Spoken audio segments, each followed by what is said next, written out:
The silence was the truest measure of my loss. It pressed in, thick and unwavering, a physical weight on my chest. Every morning I woke to it, a vast, echoing chasm where laughter and a soft, even breath used to be. Clara was gone, 6 months, a lifetime. The world had continued its relentless spin, oblivious to the gaping hole ripped through my own. I had tried to fill it, or at least patch it with work, with meaningless errands, with the hollow comfort of routine, but the silence always found me, always settled back in. That's why I left. The city, our apartment, the familiar streets that now felt like a cruel mockery of shared memories, I couldn't bear them.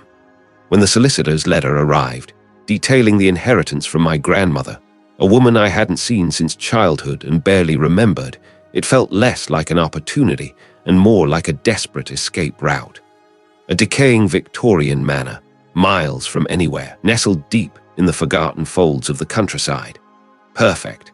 A place where the silence might finally feel less like an absence and more like a natural state. The drive had been interminable, a blur of grey highway giving way to narrower, winding roads, then finally to little more than a gravel track swallowed by overgrown hedges. It was larger than I'd imagined, sprawling and imposing, yet somehow fragile, as if a strong gust of wind might scatter its ancient timbers. Wave of exhaustion, deep and bone-weary, washed over me, but beneath it, a sliver of something else, a peculiar, almost morbid curiosity. I parked the car, its engine ticking in the sudden quiet, and stepped out. The air was different here, heavy and damp, carrying the scent of rich, decaying earth and something else, something metallic and faintly sweet, like old blood or rusted iron. A shiver traced its way down my spine, unrelated to the cool evening air. The front door, a monstrous slab of oak, groaned open with a sound like a dying beast. Inside, the house was a mausoleum of forgotten time. Dust motes danced in the sparse beams of light, filtering through grimy windows, illuminating a landscape of shrouded furniture and cobwebbed chandeliers. Each step I took on the wide, creaking floorboards echoed unnervingly, swallowed by the vast emptiness of the halls. My grandmother's presence, or perhaps just the ghost of her meticulous, solitary life, clung to everything: the faded wallpaper, the scent of lavender and mothballs, the faint, lingering aroma of something unidentifiable, like dried herbs or burnt sugar. For days, I moved through the house in a daze, unpacking only the essentials, my grief a constant, heavy companion. I cleaned, swept away decades of neglect, tried to impose some order on the chaos, but the house seemed to resist, exhaling its own peculiar breath into the newly cleared spaces. I told myself it was just an old house, a very old house. One afternoon, seeking a distraction, or perhaps just a deeper layer of the house's secrets, I decided to explore the basement. I had glanced down the stairs once, a yawning black maw that promised little beyond cobwebs and damp. Now, armed with a powerful flashlight, I descended. The wooden steps groaned under my weight, each one a precarious journey into the gloom. The basement was vast, a labyrinth of stone arches and earthen floors. I walked slowly, my boots crunching on loose gravel, the beam dancing over the rough-hewn walls. I found old wine racks, long empty, and a collection of ceramic jars filled with dried, unidentifiable roots. The sheer scale of it was overwhelming, a testament to generations of accumulation and neglect. I thought I knew the layout, having ventured down here briefly the first day, just enough to confirm it was a typical, if exceptionally large, cellar. But then I saw it. Tucked away in a recess I was certain had only been a solid stone wall, there was a door, no handle, no hinges visible from this side. My breath hitched. I had walked this path before. I was sure of it, this door. It simply wasn't there before. My heart began to beat a frantic rhythm against my ribs. My flashlight beam wavered, the circle of light trembling on the aged wood. I stepped closer, my legs feeling strangely heavy. The door was perfectly fitted, almost seamlessly integrated into the wall, as if it had always been there, yet my mind screamed that it hadn't. I reached out a trembling hand, hesitating just inches from the surface. There was no crack, no seam, no way to open it. It was just there. A low hum vibrated through the floor, a deep, resonant thrum that seemed to come from within the door itself. a sound I felt more than heard, a vibration that resonated in my very bones. It wasn't the house settling. It was too deliberate, too rhythmic. My breath hitched, caught in my throat. My vision blurred for a moment, the edges of the dank basement wavering. I squeezed my eyes shut, then opened them again. The door remained. The hum persisted, a subtle, insistent pressure against my eardrums. What was this thing, and how could I have missed it? No, it wasn't that I missed it. It was new. It had appeared, but how and why? The silence was still there, of course. It had followed me from the city, a phantom limb of grief. This house, my estranged grandmother's decaying manor, offered no reprieve, only a different kind of quiet one steeped in dust and disuse. Each floorboard groaned a protest beneath my weight, a sigh of ancient wood settling around a new, unwelcome presence. Clara was gone. 6 months. The air in this place felt just as stale as my own breath. I had come seeking an escape, a fresh start, as if a change of scenery could mend a shattered life. The manor, however, was less a sanctuary and more a tomb. Dust motes danced in the sparse sunlight that pierced the grimy windows, illuminating a landscape of shrouded furniture. Every surface was draped in white sheets, ghostly sentinels guarding forgotten secrets. I pulled one back from a grand, claw-footed armchair in what I assumed was the drawing room. The velvet beneath was surprisingly intact, a deep, faded emerald, but the air it released was thick with the scent of mildew and something else, something metallic and faintly sweet, like old blood and rust. My stomach churned. It was just an old house, I told myself, a neglected monument to a life I never knew. My fingers traced the intricate carvings on a heavy mahogany table. It was a beautiful piece despite the grime. I wondered who had sat here, what conversations had unfolded. A tremor, barely perceptible, ran through the floor. The house settling, I reasoned, a common occurrence in structures of this age. Yet a chill prickled the hairs on my arms, a cold spark that seemed to cling to me despite the warmth of the afternoon sun filtering through the window. I rubbed my arms, dismissing it as a draft, a trick of the old house's ventilation. I moved through the ground floor, each room a tableau of suspended time. The dining room, with its massive table and stiff-backed chairs, felt oppressive, as if a perpetual, silent feast had just concluded. In the library, rows of leather-bound books stood like silent judges, their titles faded, their wisdom inaccessible. I ran a hand along a spine, dislodging a puff of fine grey powder. My fingers felt sticky suddenly, and I wiped them on my trousers. It was just dust. Everything was just dust. Each one felt like a promise of another discovery, another layer of this forgotten life. I pushed open the first, revealing a bedroom frozen in time. A 4-poster bed, draped in a moth-eaten canopy, dominated the space. On the dresser, beneath a film of dust, lay a silver-framed photograph. I picked it up. The glass was cool, almost icy, against my fingertips. My grandmother, undoubtedly, and a younger version of my father, perhaps. Their expressions were tight, unsmiling. A tension in the photograph seemed to radiate outwards, a palpable unease. I set it back down, a shiver running down my spine that had nothing to do with drafts. As I explored, a low hum began, a faint, almost imperceptible vibration that seemed to emanate from the very walls. It felt like a resonance, a deep, sustained tone just at the edge of hearing. I paused, tilting my head. Was it the wind? The house's ancient plumbing? I couldn't quite place it. The light overhead, a bare bulb I'd replaced earlier, flickered once, twice, then settled back into a steady glow. Old wiring, I muttered, trying to convince myself. This place needed a complete overhaul. In a smaller room, tucked away at the end of the hall, I found it. It sat in a corner, half hidden by a collapsed curtain, its surface scarred and scratched. No dust sheet covered this. It felt deliberately exposed, or perhaps forgotten in plain sight.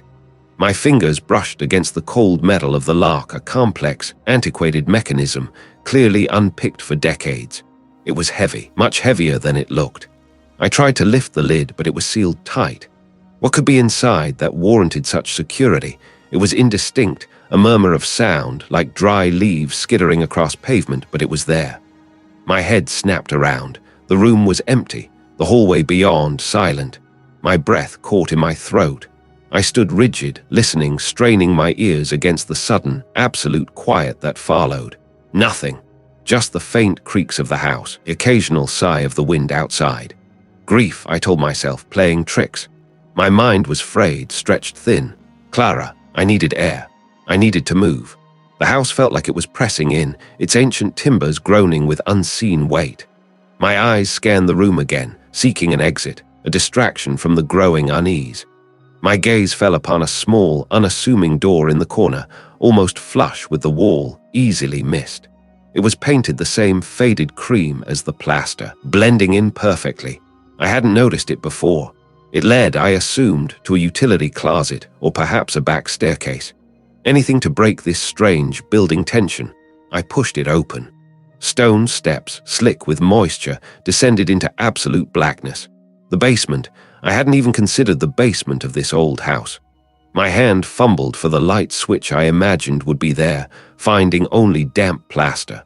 I pulled out my phone, its flashlight beam a weak spear against the gloom. It illuminated a short, narrow passage, ending abruptly at another door. This door was different. It wasn't painted, wasn't integrated. It was a rough-hewn plank door, bolted with thick black iron, and it looked like it had been carved directly into the bedrock itself, a crude, defiant barrier. But I swore on everything I had left, that this door had not been there a moment ago. Each floorboard groaned a protest beneath my weight, a sigh that seemed to echo my own exhaustion. I had been here for days now, or perhaps weeks. Time blurred, a thick, viscous thing. I was in the study, trying to make sense of a ledger filled with my grandmother's spidery script, when I caught it a faint, sweet scent like honeysuckle and lavender. It was her perfume. My breath hitched. I dropped the book, the thud loud in the oppressive quiet. I spun, scanning the room, but there was nothing. The dust motes danced in the lone shaft of sunlight, indifferent. My chest tightened, a familiar ache. Just grief, I told myself, pressing the heels of my hands into my eyes. My mind playing tricks. Later in the kitchen, preparing a tasteless meal, I heard it again. Not the scent this time, but a whisper, light as a breath across my ear. William. My hand jerked, sending a glass clattering to the floor, shards scattering like frozen tears. The sound was so clear, so perfectly her voice, that for a split second I turned, expecting to see her standing there, a soft smile on her lips, her eyes crinkling at the corners. My heart hammered against my ribs, a trapped bird. My hands trembled as I swept the glass, the ceramic scraping against the worn linoleum. It wasn't real. It couldn't be. I paced the drafty halls, my mind racing, trying to find a logical explanation. The old house settling, the wind rattling loose panes. The echoes of a life lived here, a life I barely knew. My brain under duress, fabricating sensory details to cope with loss. It made sense. Grief was a cruel architect, building phantom presences from thin air. I needed to talk to someone, anyone, to anchor myself back to reality. My fingers fumbled with my phone, the screen a pale rectangle of light in the growing gloom of the house. I called a colleague, a man who had known me and my wife for years. Everything all right? Haven't heard from I. No, yes, I mean I don't know, I stammered, the words catching in my throat. It's just, this house, I think I'm losing it. I keep hearing things, seeing things, him. There was a pause, a sigh on the other end. Look, William, I know it's rough. I isolated there in that old place. It's probably just the stress, the grief catching up. I need to get out, see people. That house isn't doing I any good. His tone was sympathetic, but laced with a subtle impatience, a dismissal. He didn't believe me. He thought I was breaking. No, it's more than that. It's so real. The smell, her voice, clear as day, and the way the house feels. It's like it's watching me. William, he said, his voice firm now, I think I should consider coming back to the city. Get some rest. I'm exhausted. I've been through a lot. He changed the subject then, asking about work, pulling me back to mundane realities that felt impossibly distant. I mumbled a few answers, felt the conversation slipping away, my plea unheard. He promised to call back later, but I knew he wouldn't. He thought I was cracking. His words, intended to soothe, only amplified my unease. If even a friend thought I was hallucinating, what did that say about my grip on sanity? Was I truly losing my mind? There was this ancient house, steeped in generations of my family's past, merely a catalyst for my breakdown, or was something more sinister at play? I hadn't spent much time down there, It was a dusty, forgotten space, filled with my grandmother's cast-off memories, old trunks, and cobweb-draped furniture. But tonight, a strange pull drew me. I flicked on my phone's flashlight, the beam cutting a weak path through the gloom. The concrete steps were slick with moisture, the air thick and heavy. As I descended, the temperature dropped sharply, raising goosebumps on my arms. My light swept across the rough stone walls, the packed earth floor, and then I saw it. It was a door. I had been down here before, briefly, to check the fuse box, and that wall had been solid, unbroken stone. The wood was old, scarred, almost black with age, and a faint metallic tang hung in the air around it, mingling with the musty scent of the basement. A shiver traced its way down my spine. Where did it come from? How could such a substantial door simply appear? My rational mind screamed that it was impossible, a trick of the light, a memory lapse. It was undeniably there, an undeniable presence that defied all logic. What lay beyond that door? The detective's car had finally crunched away down the gravel drive, leaving the silence of the house to settle around me once more. He'd tried, in his own gruff way, to offer comfort, to suggest I simply leave, but I couldn't, not anymore. Running hadn't worked before, not really. The grief had followed me, a shadow no city lights could banish. Here, in this decaying monument to a past I barely knew, I felt a strange pull, a sense of grim purpose. Something was here, something had been here for a long time, and it was demanding attention. I wouldn't ignore it. I couldn't. I knew where I had to go. The house seemed to hum with it, a low, resonant thrum that vibrated beneath my feet, through the floorboards. It was a call to the depths. I made my way to the cellar door, the one tucked away behind the pantry, almost an afterthought in the grand design of the house. The wood felt rough under my palm, scarred by generations of neglect. The hinges groaned a protest as I pulled it open, a sound like an old man clearing his throat. A gust of air, heavy with the scent of damp earth and something acrid, stale, rose to meet me. The air itself felt thick, difficult to breathe. My flashlight beam cut a shaky path through the gloom, illuminating cobweb-draped stone walls, forgotten jars of preserves, and the skeletal remains of ancient furniture.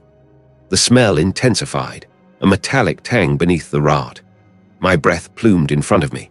I reached the bottom, my boots landing on the packed dirt floor. I swept the light slowly, methodically, across the far wall, past the stacks of splintered crates and the hulking, tarp-draped shapes that might have been old farming equipment. And then I saw it. It wasn't there before, I was certain. A door. It stood flush with the rough-hewn stone, almost invisible against the grim backdrop, painted a similar slate gray. But it was definitely a door. Heavier, more solid than any other in the basement, built with a grim, purposeful intent. No handle, just a heavy iron latch, pitted with rust. My heart hammered against my ribs, a frantic bird trapped in a cage. My palms were slick, and I wiped them on my trousers. I swallowed hard, the dryness in my throat making it a painful effort. I approached the door, each step deliberate, my boots crunching on loose gravel. It felt ancient, imbued with a strange, stagnant energy. It gave with a reluctant groan, a sound that seemed to tear at the fabric of the quiet. I pulled. The door didn't swing open easily. It dragged, scraping against the stone floor with a sound that grated on my teeth, revealing a narrow, claustrophobic cavity beyond. It smelled of dust and old paper, but also something else, something subtly sweet and sickly, like dried flowers left too long in a forgotten room. My flashlight beam pierced the absolute blackness, revealing a small, rough-hewn chamber, no more than 6 feet deep and 4 feet wide. The walls were uneven stone, the floor just bare earth. No furniture, no shelves, just a small, crude wooden box tucked into a niche in the far wall, almost perfectly camouflaged. It was a simple, unvarnished pine box, latched shut with a tarnished brass clasp. My fingers fumbled with the clasp, stiff with a sudden tremor. Inside, nestled among layers of brittle, yellowed linen, was a collection of aged, leather-bound journals. Their covers were cracked, their pages foxed with time. My grandmother's locket. I recognized it from an old photograph. I carefully lifted one of the journals, the leather crumbling slightly at my touch. The first entry was dated decades ago, written in a spidery, elegant hand that I recognized as my grandmother's. October 12th. The house has a voice. Not a sound, not exactly, more like a pressure, a presence. It started subtly, a whisper at the edge of hearing, like wind through dry leaves even when there was no breeze. My blood ran cold. I'd heard them too. I turned the page, the paper rustling like insects. November 3rd. It grows stronger. It speaks of things I cannot comprehend, things that twist my thoughts, make me doubt my own memories. It calls to me in the dead of night. It knows my fears. It offers promises. A knot tightened in my stomach. Promises. What kind of promises? I flipped through more pages, some blank, some filled with frantic, almost illegible scrawls. The handwriting became less precise, more desperate, the ink bleeding in places as if the writer's hand had trembled violently. December 1st. The dreams are vivid, too vivid. They are not my own. It wants something. It demands something. The pact. It spoke of the pact. The pact. The word stood out, stark and terrifying, etched into the brittle page. I looked around the tiny, airless space, the beam of my flashlight shaking. The air felt charged now, thick with an unseen electricity. A sudden, faint scratching sound echoed from behind the stone wall, a soft, persistent scraping, as if something was trying to get out or in. December 15th. I cannot fight it much longer. The house is alive with it. My thoughts are no longer my own. It wants to consume. It remembers everything, and it wants to remember through me. For the pact to hold, there must be a host. Host. My fingers trembled so violently I almost dropped the journal. What had she given? What had she become? And what did this ancient, terrible agreement mean for me, the last of her line, standing in this forgotten corner of a house that felt suddenly, terrifyingly alive? The scratching sound grew louder, more insistent, a rhythmic drag of something sharp against stone, just behind my head. What was behind that wall? Corner of a house that felt less like a home and more like a tombstone. The word host still burned behind my eyes, seared into my brain like a brand. My grandmother. A pact. What unspeakable horror had she entangled herself in, and by extension me? My fingers still trembled, the faded leather of the journal a testament to a truth I was only just beginning to grasp. I couldn't stay here, rooted to the spot, letting the silence swallow me whole. The silence was never truly silent in this house. It hummed with an unseen presence, a low, thrumming vibration that resonated deep in my bones. It was the sound of waiting. And I, William, was the one being waited for, a host. The thought was a bitter taste on my tongue, metallic and cold. I had to understand. My wife's death, the grief that still clawed at my insides. It felt connected, a cruel, intricate weave. The journal had mentioned the deep places, the forgotten foundations. My mind, still reeling, latched onto the phrase. The basement. I needed to go down there. It was where things were stored, forgotten, left to decay, perhaps where secrets were truly buried. The staircase groaned under my weight, each step a protest against my intrusion. The air grew heavy, thick with the scent of damp earth, mildew, and something else. A faint, sweetish decay, like forgotten flowers left to wither in a closed room. My breath hitched in my throat with every creak and groan of the old house. The floorboards above me sighed. The wind outside keened like a distant mourner. Or was it just the wind? I reached the bottom, my hand instinctively reaching for the damp, grimy wall. The basement stretched before me, a cavernous space filled with the shrouded shapes of forgotten furniture, broken crates, and dust-laden memories. Cobwebs brushed against my face, delicate and insistent, like phantom fingers. I wiped them away, my skin crawling. Then I saw it. Nestled between two towering stacks of ancient, moth-eaten textiles, where only a solid stone wall had stood just days ago, was a door. No hinges were visible, no frame, just the stark outline against the rough stone. It hadn't been there. I knew it hadn't. I had walked this very path, had brushed against this very wall, searching for a fuse box that first week. There was no door. My heart began to hammer a frantic rhythm against my ribs. My initial resolve wavered, replaced by a profound, primal fear. This wasn't some natural shift in the house. This was deliberate. This was a direct manifestation, a summons. It felt like the house itself was breathing through this door. I swallowed, the sound loud in the suffocating quiet. My fingers brushed the iron handle. With a shuddering breath, I twisted. The latch groaned, a long, drawn-out cry of protest, and then clicked open with a sound like a bone snapping. It was a light that didn't seem to come from any source, just existed, glowing with a pale, milky luminescence. And in the center of that light, facing away from me, stood a figure. My breath caught, my vision blurred. It was her, my wife. A delicate silver locket, the one I'd given her, rested against the nape of her neck. She turned slowly. My stomach lurched. It wasn't her. It was a mockery. Her face was a distorted parody of beauty. Her eyes, once warm pools of brown, were now vast, black chasms, reflecting nothing but the milky light. Her skin, once vibrant, was a waxy, translucent white, crisscrossed with delicate, blue-black veins that pulsed faintly beneath the surface. And from her lips, instead of words, came a sound, a low, guttural croon, like a broken lullaby, yet somehow familiar, terribly familiar. It was the sound she'd made, a soft, breathless gasp moments before she died.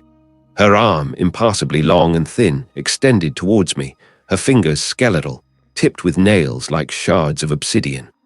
The locket around her neck, once silver, was now a dull, rusted iron, bleeding black onto the waxy skin.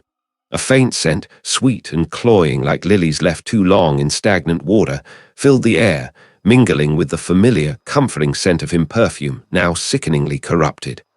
"William," the voice hissed, not from him distorted mouth. "Mine." My legs gave out. I stumbled backward, hitting the rough stone wall of the basement. My entire body was convulsing, a violent tremor that shook me to my core. This wasn't a ghost. This wasn't a memory.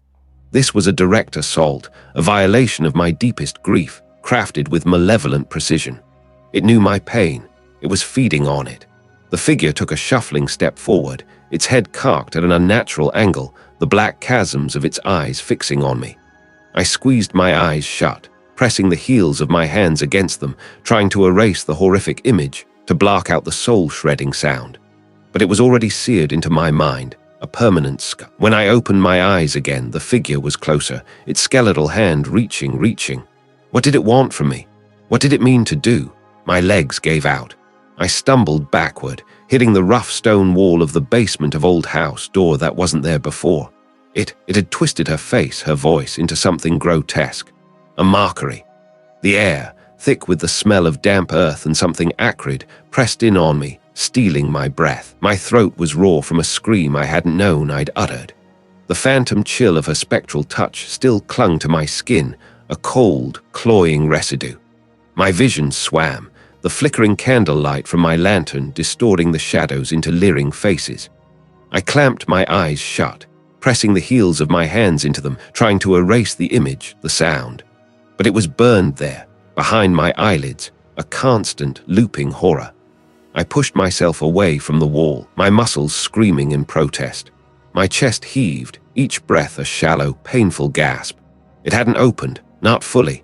It had touched me, violated me. I needed to get out. Now. Scrambling on hands and knees, I crawled towards the narrow wooden stairs, my lantern swinging wildly, casting chaotic light. I didn't look back at the door. I couldn't. My mind rebelled, refusing to acknowledge its existence, yet my gut churned with the certainty of it. I burst into the relative sanity of the ground floor, gasping for air that felt clean, even if it was just the dusty air of the manor's neglected hall. My hands still shook, the lantern clattering against the polished floorboards as I set it down. This wasn't grief anymore. This was a fight. I wouldn't just endure this. I would understand it. I would fight it.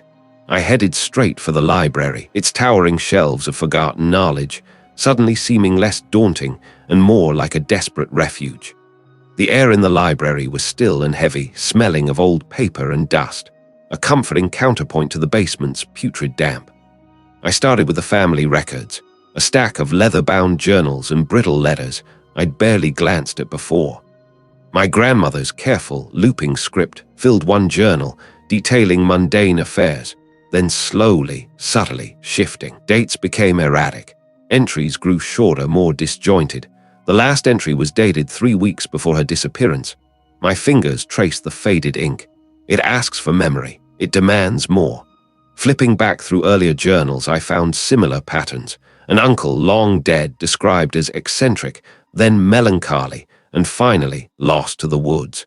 No body, no explanation. A great aunt who, according to a faded newspaper clipping tucked into a journal, had wandered off into the surrounding forest, her mind unsettled. The article hinted at a family history of such wanderings, always into the woods, always without return, always in this house. My family wasn't just eccentric, they were cursed. My eyes burned, scanning pages, connecting fragmented pieces.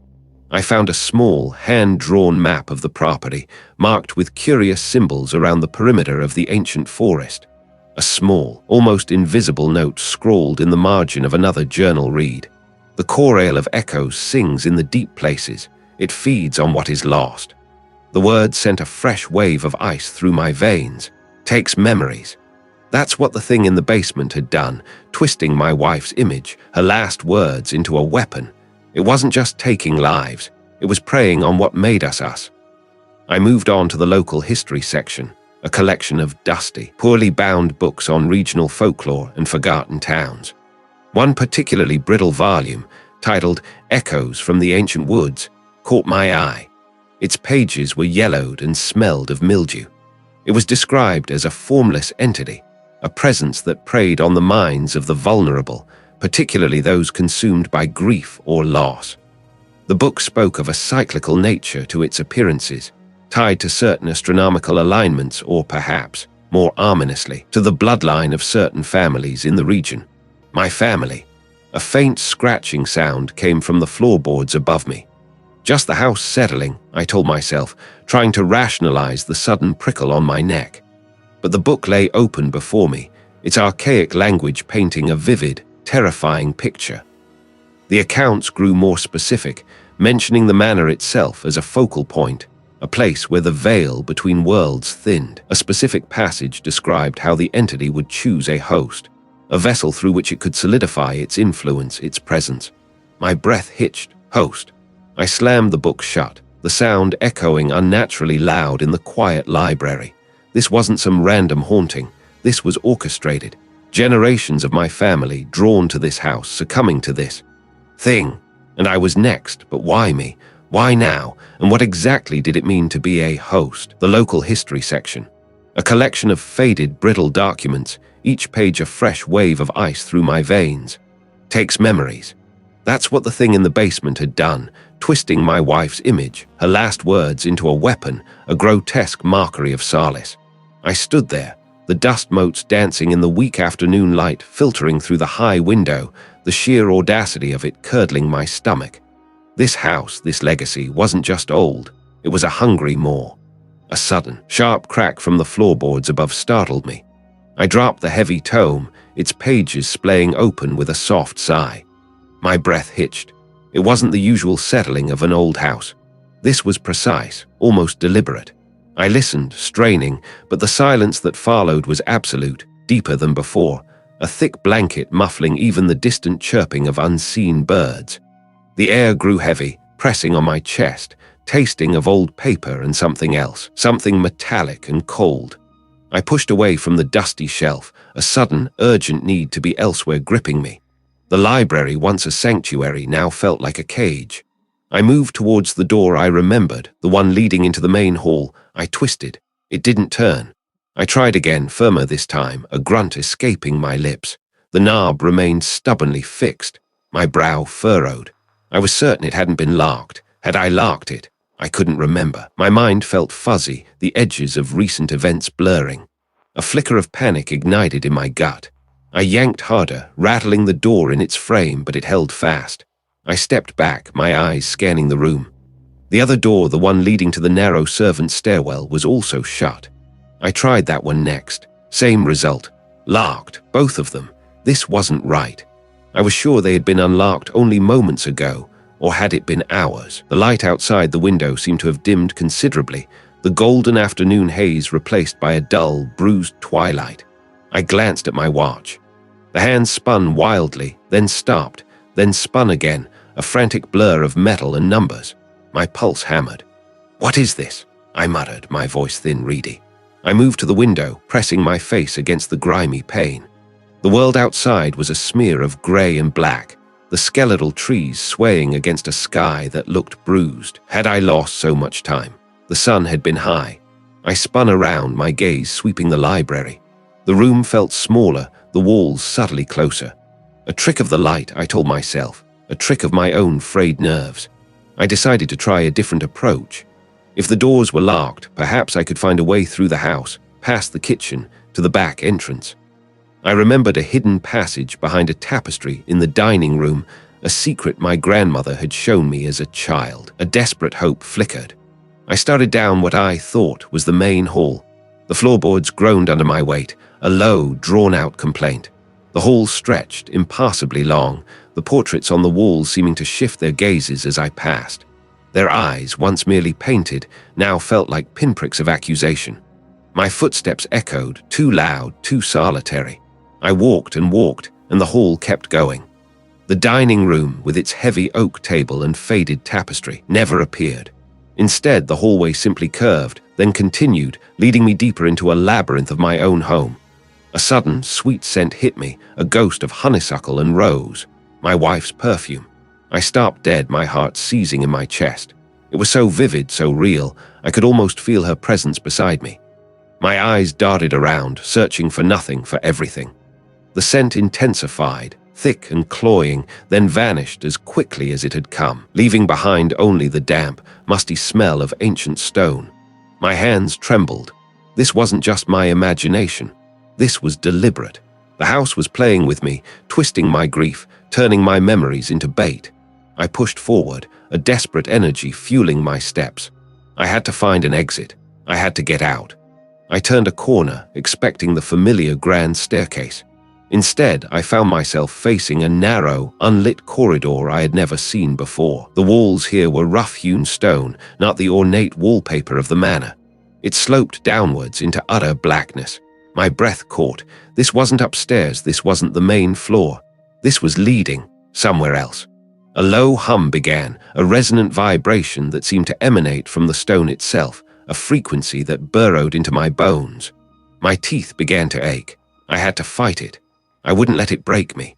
I gripped the rough stone wall, my grip tight, and forced myself to take a step into the unknown. The hum intensified, a low thrumming that pulsed with my own frantic heartbeat. Each step down the sloping passage was a descent into an alien world, though I knew with a sickening certainty that I was still within the walls of my grandmother's house. The air grew thick with a metallic tang, like old blood and rust. The passage opened into a vast, cavernous space. The air hung heavy, stagnant. I squinted into the gloom. The floor was rough, uneven earth, not the smooth flagstones of the manor's known basement.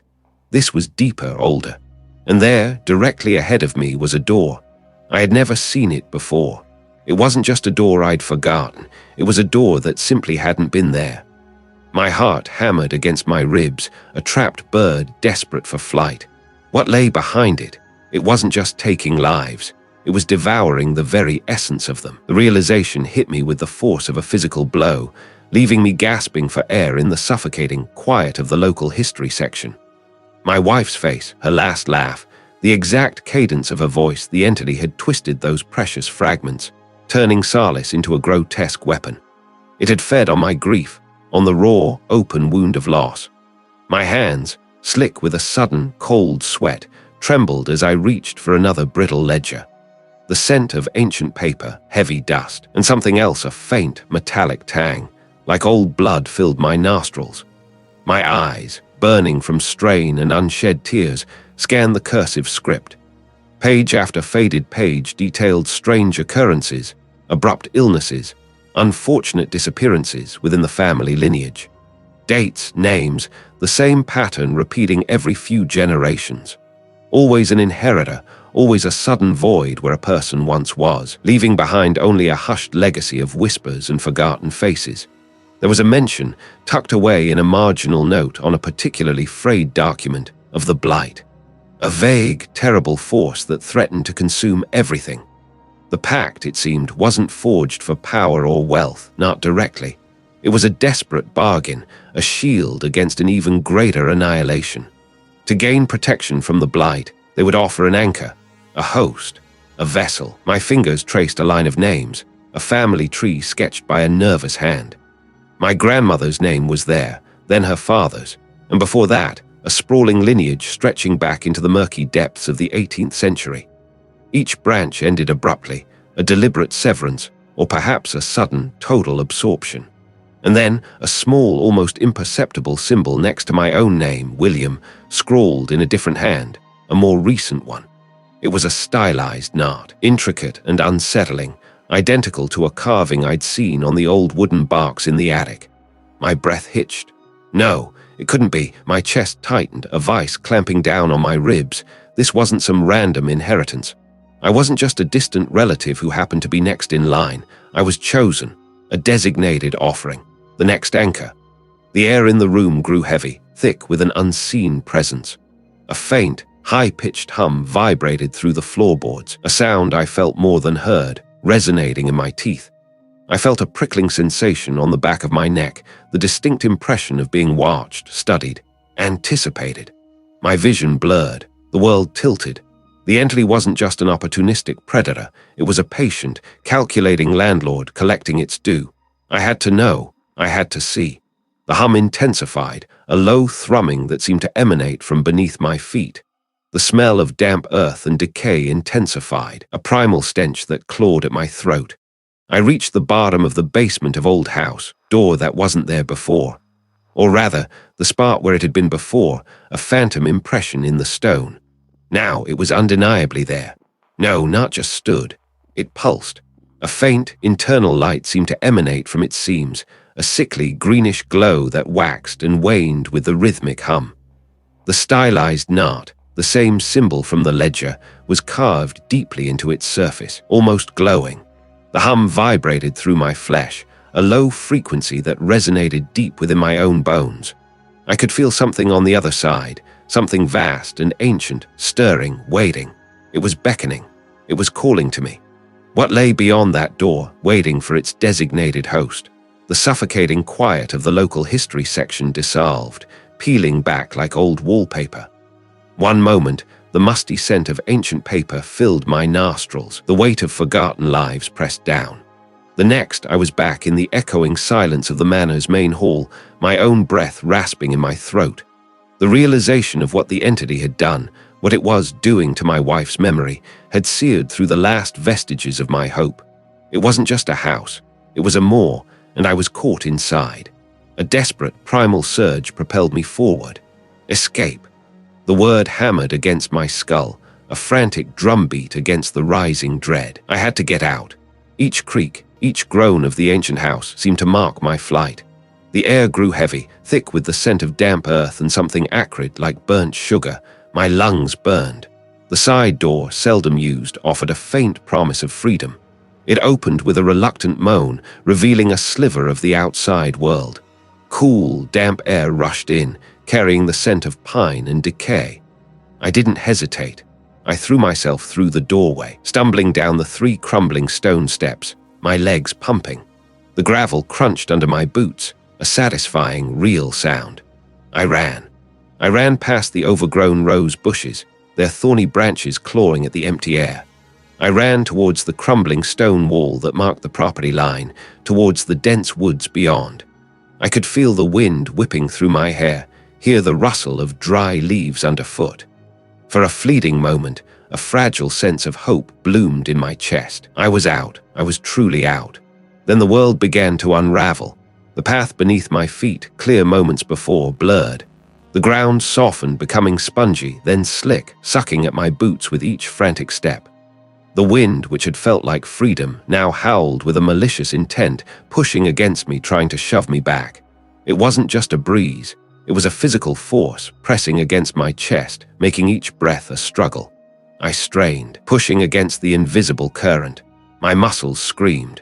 The familiar landscape warped, the distant hills dissolving into a hazy, indistinguishable blur. The sky, a bruised grey moments ago, now swirled with impassable colours, deep purples, sickly greens like oil on water. The trees, no longer just trees, seemed to lean in, their trunks elongating, their bark rippling like muscle. They spoke my name, stretched and distorted like a broken record. William. Will.I.am. Panic seized me. My legs, once strong, faltered. The ground beneath me shifted violently, not just soft, but actively moving. It felt like walking on the back of some vast, awakening beast. I lost my footing, tumbling forward, my hands scraping against rough earth that felt strangely warm, pulsing. I tried to stand, but the unseen force pushing against me intensified, driving me back, step by agonizing step. I heard a sound, a deep, resonant hum, like the sustained note of a monstrous, unseen organ, vibrating through the ground and up into my very bones. It was the chorale. It was everywhere. Then a sudden, brutal yank. It wasn't a push, it was a pull. Something invisible, impassably strong, seized my ankle. I cried out, a raw, strangled sound as I was lifted clean off my feet. The world spun. I thrashed, desperate, but there was nothing to fight, no visible assailant. Just the crushing, inescapable grip. I slammed back first against something hard, the impact stealing my breath. A sharp pain lanced through my shoulder. The air was thick with the scent of mildew and something metallic, like old blood. I coughed, tasting dust and bile. Slowly, painfully, I pushed myself up, my body aching. I was in the basement. My eyes adjusted, scanning the rough stone walls, the earthen floor. And then I saw it. There, where the wall had always been a solid, unbroken expanse of damp stone, was a door. It wasn't just there. It looked like it had always been there, an ancient, forgotten Moor waiting patiently. But I knew it hadn't. My memory, however unreliable, screamed that this door was new, a fresh wound in the ancient stone. What impassable place had this entity dragged me back to? And what secrets did that new, terrible door conceal within the heart of this cursed house? My world spun, a dizzying kaleidoscope of damp earth and flickering shadow. I landed hard, the air knocked from my lungs, my hands instinctively clawing at the ground beneath me. It wasn't just soft, as I'd first thought. It was yielding, almost gelatinous, and yes, still warm. A low, rhythmic thrum vibrated through my palms, up my arms, settling deep in my chest. It was the pulse of something enormous, something alive, yet utterly alien, buried beneath the very foundation of the house. Smell hit me then, a sickening blend of wet soil, mildew, and something metallic, like old blood mixed with ozone. I scrambled back, pressing myself against what felt like the cold, rough stones of a cellar wall. The thrumming intensified, a deep, resonant hum that seemed to vibrate not just the ground, but the very air around me, seeping into my bones. The chorale of echoes. My breath hitched. It wasn't just a metaphor. It was real. It was a vibration, a frequency, a chorus of, what? Devoured minds. I pushed myself up, my legs unsteady, my vision still swimming. The basement of old house, door that wasn't there before. My eyes darted around, searching. Cobwebs, thick as shrouds, hung like tattered banners. Empty shelves, once laden with forgotten preserves, now stood bare, their wood warped and splintered. And then I saw it. There, where a solid section of the stone wall should have been, was an archway. And within the archway, a door. It was unlike anything else in the house. It was seamless, without handle or hinge, a black mirror reflecting nothing but the faint, distorted image of my own terrified face. The pulsing hum was strongest here, emanating from behind that impenetrable surface. This was the door that wasn't there before. A memory flared, sharp and sudden, cutting through the encroaching chaos in my mind. The grandmother's journal. Not the ramblings, but the earlier entries before the descent. I had dismissed it as metaphor, as the ramblings of a fading mind. Consume his mind and anchor itself. That was it. That was the entity's goal. It didn't just want to torment me, it wanted to become me, to use my grief, my essence, as a new anchor, a new conduit into this world. And the others, the previous generations, they hadn't fought it. They had succumbed, their minds added to the cacophony, but I wouldn't. I couldn't. I gripped my head, a dull ache throbbing behind my eyes. The clarity was fragile, a thin pane of glass between me and the crushing weight of madness. I needed to hold on to it. I needed to fight back. The journal. It had to be the key. I stumbled towards a dusty, overturned crate, remembering a desperate search days ago, a frantic scattering of papers. My hands, still grimy from the warm earth, fumbled through the brittle pages, ignoring the irrelevant scrawls, searching for the passages that had seemed so outlandish then. There it was. A page, heavily underlined, smeared with what looked like dried blood. The vessel of stillness. A true mirror reflecting not but absorbing, the sacrifice of the echo to preserve the self. The vessel of stillness. An object, not a person. I scanned the subsequent pages, my eyes darting, desperate. It described a specific object, something crafted by an ancestor, meant to contain, to absorb. It spoke of a small, intricately worked iron box, passed down through the generations, kept hidden, always ready. A countermeasure. A desperate, dangerous ritual. Where was it? The journal hinted at a hidden compartment in the basement, a place of last resort. The air grew heavier, thick with the metallic tang, and the pulsing hum intensified. A low groan now, as if the very foundations of the house were under immense strain. My heart hammered against my ribs, a frantic drumbeat against the entity's bass note. I had to find it. My fingers, raw and trembling, scraped against mortar dislodged flakes of damp plaster. They were trying to break my focus, to drown the fragile clarity. Then my hand slipped into a gap. Not a crack, but a recessed space, carefully concealed. Inside, nestled on a velvet cloth, was the object. Its surface was not smooth, but etched with the same swirling, intricate patterns I'd seen on the door. This was it, the vessel of stillness. I clutched it, the cold metal digging into my palm. It felt powerful, dangerous. The journal had spoken of a sacrifice of the echo. Was it a part of myself, a memory, or something more literal? I didn't know. But I knew one thing: this was my only chance. My only weapon against the Corail, against the entity that sought to consume me. I held the iron box, feeling its strange weight, its dormant power. What would happen when I opened it, intricately worked idol? My fingers, smudged with ancient dust and the lingering scent of mildew, traced the final words. An idol, a container, not a person. The relief, though fleeting, tasted like metal on my tongue. The document described its construction, its purpose: to absorb, to hold, to still the encroaching chaos. It was my only chance. My chest ached with a purpose I hadn't felt since. Before the quiet, before the silence that had swallowed everything. I pushed away from the desk, the floorboards groaning in protest.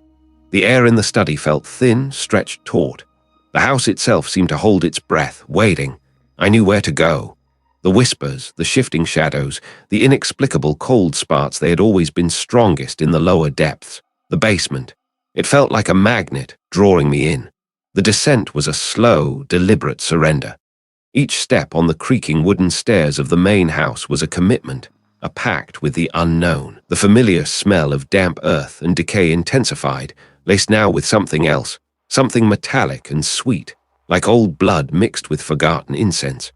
My breath plumed in front of me, a fragile cloud in the encroaching gloom. I reached the bottom of the main basement stairs. The usual concrete floor stretched out, dimly lit by the single bare bulb that hummed overhead. Empty shelves, cobwebbed and laden with broken jars, lined the walls. But then I saw it. There, where a solid stone wall had always stood, was a door. No hinges were visible, no handle, just a seamless, menacing presence. It hadn't been there before. Not an hour ago, not ever. My mind reeled, but my feet kept moving, drawn by an unseen current. This was it, the place, the core. I reached out a hesitant hand. It hummed faintly, a low thrum that vibrated up my arm, through my bones. A single, stylized symbol was carved into its center, a swirling vortex that seemed to pull at my gaze. I pressed harder, searching for a seam, a catch. There was none. Speak its name. The name of the vessel. The document had given it. A low groan emanated from the door, a deep, grinding sound that seemed to come from the very foundations of the house.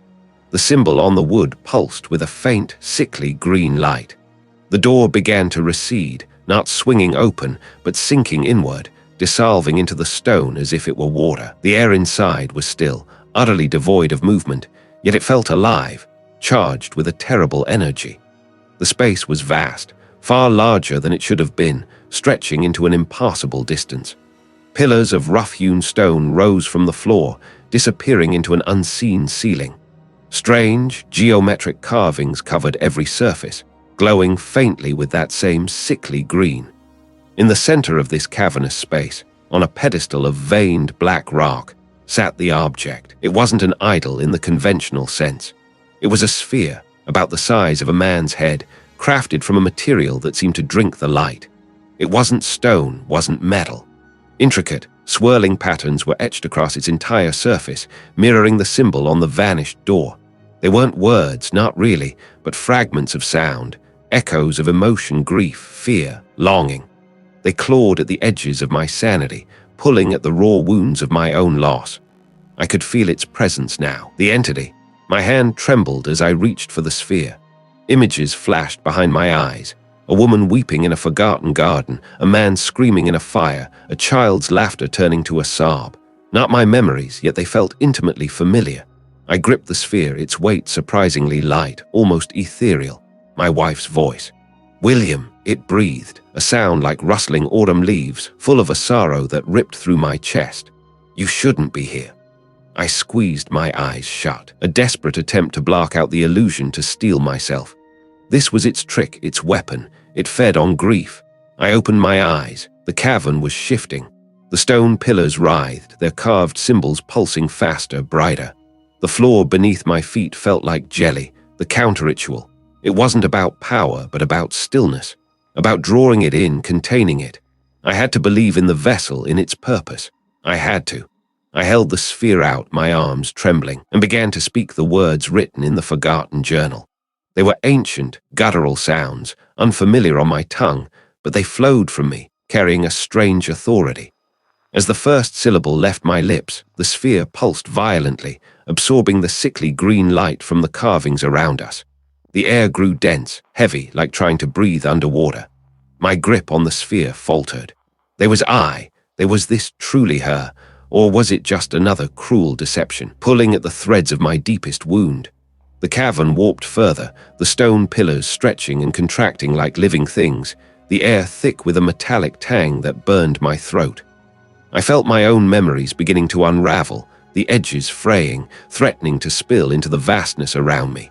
Could I truly trust what I held, or was this just another trap, another path to my own dissolution? My knees buckled. There was I. The cavern warped further, the stone pillars stretching and contracting like living things, the air thick with a metallic tang that burned.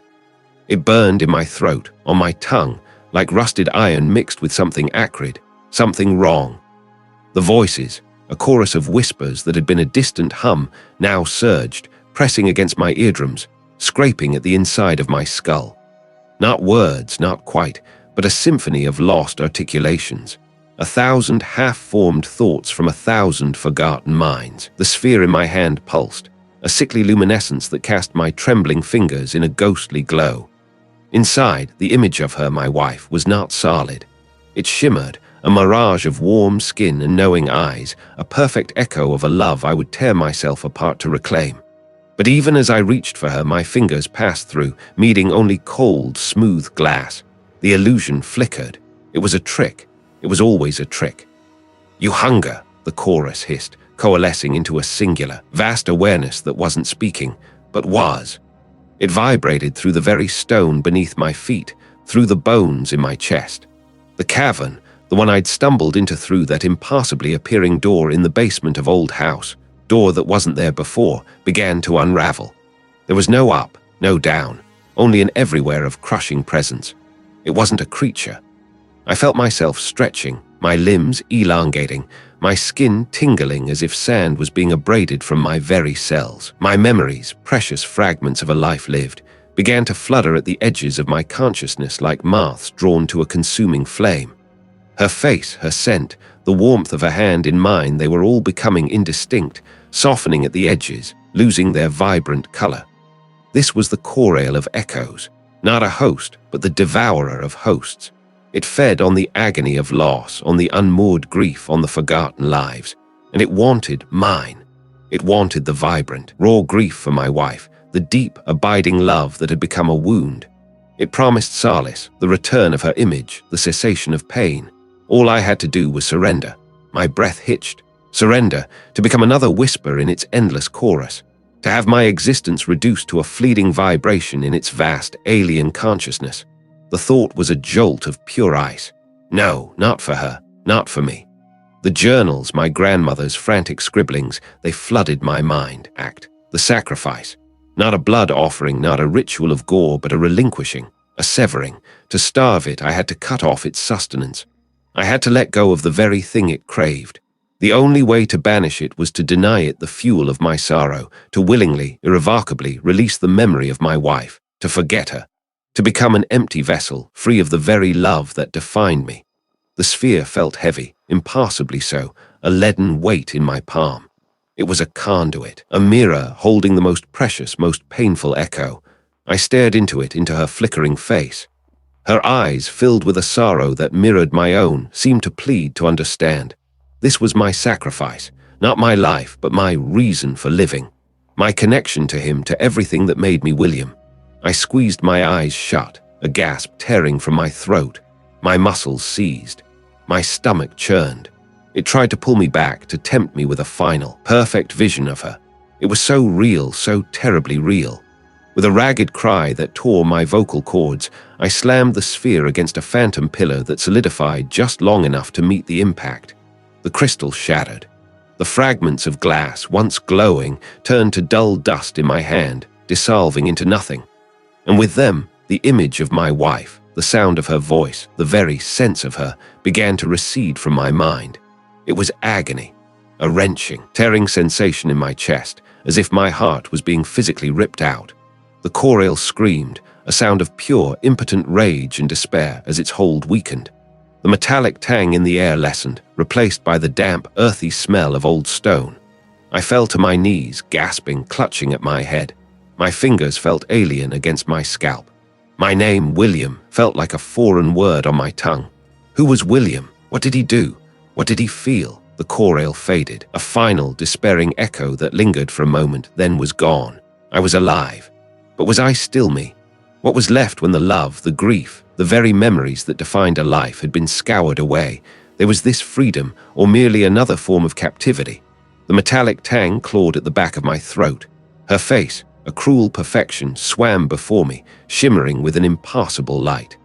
My love, the whisper caressed my inner ear, a phantom finger tracing the scar on my soul. My grip on the obsidian sphere tightened, gripped tight. This was the final snare, the ultimate bait. It offered me solace, reunion, everything I craved, but I knew its price. It was a lie woven from my deepest grief, a tapestry of illusion designed to ensnare. No! The word tore from my throat, raw and ragged. It wasn't just a sound. It was a tearing inside me, a severing of the last illusion. The sphere pulsed, an internal thrumming that matched the erratic beat of my own heart. It grew hot, then cold, searing my palm. The cavern walls writhed, the impassable angles sharpening, threatening to impale me on their shifting geometry. The vision of my wife flickered, her perfect features momentarily dissolving into the swirling, indistinct maelstrom that was the entity's true face. I plunged the sphere forward, not at the entity itself, but into the shimmering curtain of distorted reality that separated me from it. A desperate, instinctual act. It wasn't about destruction, it was about rupture. The obsidian glowed, then flared, sucking in the surrounding chaos with an audible, hungry gulp. A vacuum. Sound died. Light imploded. The pressure became unbearable, crushing my lungs, forcing the air from my body in a silent gasp. I felt myself being stretched, pulled, an agony that was both physical and existential. Then a sharp, deafening crack that reverberated not in the air, but deep within my bones, a fracturing of something ancient and vast. When consciousness returned, it was not with a jolt, but a slow, viscous seep. My body felt like a bag of broken glass, each muscle a protest. The air was thick with the scent of damp earth and decay, a familiar perfume of the manor's deepest recesses. The cavern was gone. The impassable pillars, the shimmering veil, the agonizing presence all vanished. Only the rough-hewn stone walls, stained with generations of grime, surrounded me. I pushed myself up, every joint a grinding complaint. My head swam, and a dull, persistent ache settled behind my eyes. The obsidian sphere was nowhere to be seen. Had it shattered, vanished, or had it somehow become part of the very fabric of this sudden, terrible quiet? The silence was profound. Not the comforting quiet of an empty room, but a heavy, suffocating blanket. It hummed, a low, resonant frequency that vibrated in my chest, a phantom echo of the sphere's final pulse. I pressed a hand to my ribs, feeling for a heartbeat, for reassurance. It was there, thrumming a frantic rhythm, but beneath it, I could swear I felt another, slower, deeper throb.